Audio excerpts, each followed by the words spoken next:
नाज़रीन, लोअर दीर के जलसे में वज़ीर-ए-आज़म इमरान खान का नया मुखातिब कौन था? वज़ीर-ए-आज़म इमरान खान अब अपोजिशन रहनुमाओं के साथ साथ किसके ख़िलाफ़ सफ़ारा होने की तैयारी कर रहे हैं, इस पर बात की जाएगी। मैं हूँ ज़हीरुद्दीन बाबर। अगर आपने ये चैनल सब्सक्राइब नहीं किया तो आप ये चैनल सब्सक्राइब कर सकते हैं।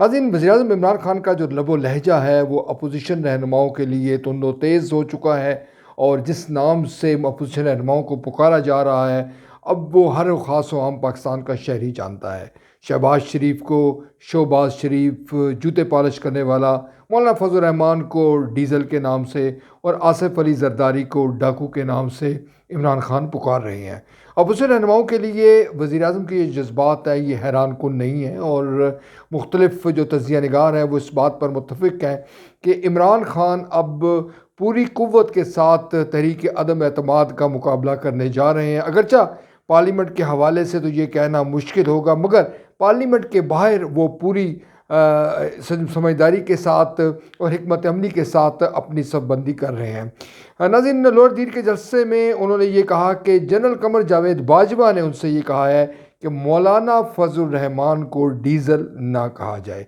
इस बात की तस्दीक गैर जानबदार ज़राए से नहीं हो सकी, मगर कुछ लोग ये कह रहे हैं, जो बाखबर लोग हैं, कि चीफ़ ऑफ आर्मी स्टाफ ने वज़ीर-ए-आज़म का जो मनसब को मलूज़ खातिर रखते हुए इमरान खान को ये मशवरा दिया होगा कि वो इस किस्म का लबो लहजा इस्तेमाल ना करें। मगर इमरान खान ने बड़ी महारत के साथ और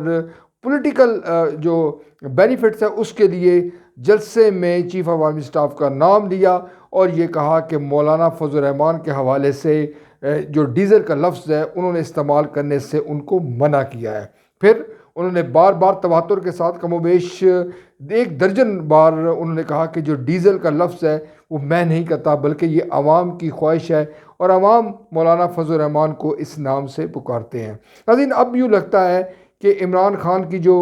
हिकमत अमली है वो अपोजिशन के साथ साथ जो कौमी इदारे हैं उनके हवाले से भी वो अपनी एक नई पॉलिसी बना चुके हैं। इसी जलसे में उन्होंने जो न्यूट्रल के हवाले से बात की कि जो न्यूट्रल है वो जानवर हुआ करता है और इंसान जो है कभी वो न्यूट्रल नहीं हुआ करता। नाज़रीन, इसका जो इशारा है वो भी कुछ लोग इसको कौमी इदारों के हवाले से दे रहे हैं। और DGISPR की जो गुज़िश्ता रोज़ की जो प्रेस कॉन्फ्रेंस है उन्होंने उसमें दो टोक अंदाज में कहा था कि फ़ौज को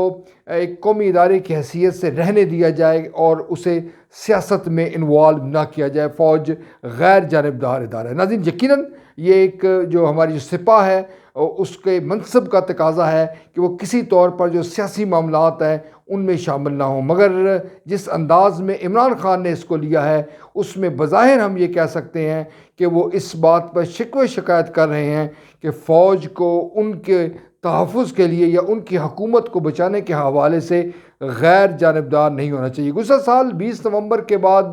जिस तरह से एक बड़े कौमी इदारे में तब्दीलियाँ रहनुमा हुई हैं, उसके बाद से बज़ाहिर यूँ लगता है कि इमरान खान अनसिक्योर फील कर रहे हैं और वो तमाम तर जो इस वक्त तक जो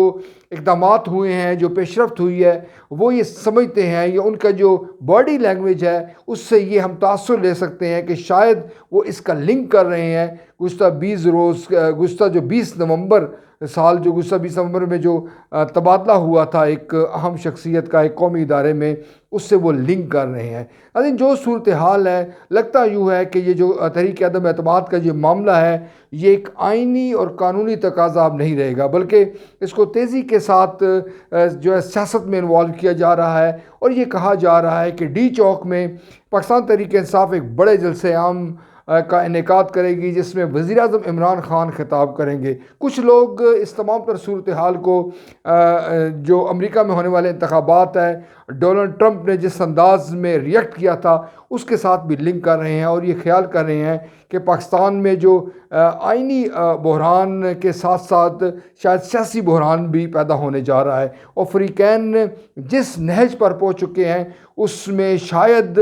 ये आसान नहीं होगा कि तहरीक एतमाद का जो عمل ہے وہ پرامن انداز میں انعقاد پذیر ہو، یہ پرامن انداز میں نپٹایا جائے، اور جو بھی اس کا نتیجہ لکھے اس کو تمام جو فریقین ہیں وہ تسلیم کرے۔ یقیناً یہ ایک تشویشناک بات ہے، اور پاکستان کی جو سلامتی کے حوالے سے جو ادارے ہیں وہ اس پر تشویش میں مبتلا ہیں۔ پاکستان کا ہر جو باشعور آئین اور قانون کی بالادستی پر یقین رکھنے والا شخص ہے وہ بھی اس تمام صورتحال میں فکر مند ہوئے بغیر نہیں رہ سکتا۔